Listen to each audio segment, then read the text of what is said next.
ঝামেলা ছাড়াই হোটেলের মতো মজাদার মোগলাই আমরা বানিয়ে ফেলতে পারি বাসাতেই খুবই সহজে। এই রেসিপিটি শিখলে মোগলাই আর হোটেলে গিয়ে খাবেন না।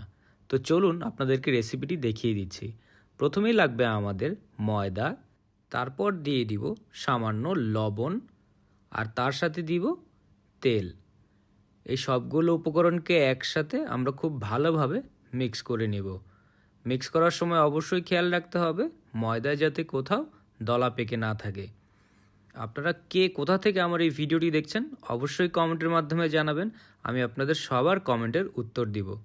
আমাদের মিশ্রণটি তৈরি হয়ে গেছে, এখন আমি দিয়ে দিব পানি।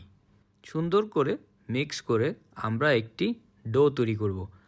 খেয়াল রাখতে হবে ডোটি যাতে অনেক বেশি শক্ত বা নরম না হয়ে যায়। ডোটি হবে সফট একটি ডো।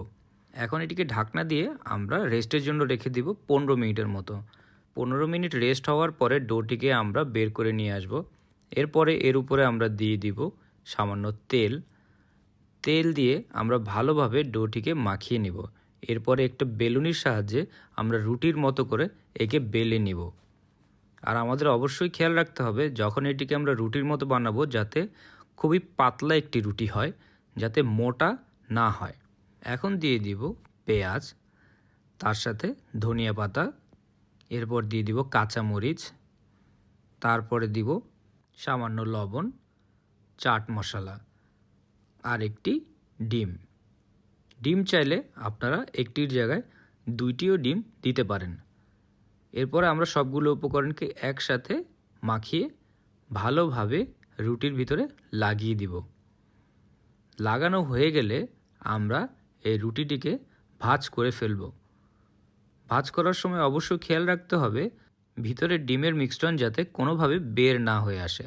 এখন একে নিয়ে আমরা মিডিয়াম গরম তেলের মাঝে ছেড়ে দিব। ডুবন্ত তেল হলে বেশি ভালো হয়। আমরা কিছুক্ষণ এক পাশ ভাজবো। তো আস্তে আস্তে করে ভাজতে হবে, কারণ ভিতরে ডিমের অংশটা যাতে কাঁচা না থেকে যায়। তো এক পাশ যখন ভাজা হয়ে যাবে তখন একে আমরা উল্টে দিব।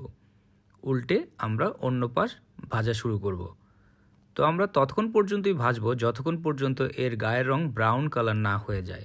দেখতেই পাচ্ছেন এর গায়ের রং ব্রাউন কালার হয়ে গেছে। তো একে আমরা এখন তুলে ফেলব। বেশি ভাজার প্রয়োজন নেই, বেশি ভাজলে খেতে ভালো লাগবে না। দেখতেই পাচ্ছেন ঘরে মোগলাই বানানো কত সহজ। আমরা এই গরম মোগলাইটিকে নিয়ে একটি কাঠের বোর্ডে রাখব। এরপর ছুরি দিয়ে আমরা এই মোগলাইটিকে পিস পিস করে কেটে নিব। পিস পিস করে কাটা না হলে মোগলাই দেখতে মোগলাইয়ের মতো লাগবে না। তো আমরা পিস পিস করে কাটা হয়ে গেলে দেখতেই পাচ্ছেন একে একদম দেখতে হোটেলের মোগলাইয়ের মতো লাগবে। তো এরকম মজার মজার রেসিপি পেতে টোস্টেড বাংলা পেজকে ফলো করবেন। আর রেসিপিটি আপনাদের কেমন লাগলো কমেন্টের মাধ্যমে জানাবেন। এমন মজার আর সুস্বাদু রেসিপি ঘরে তৈরি করে খাবেন। সবাই ভালো থাকবেন, সুস্থ থাকবেন।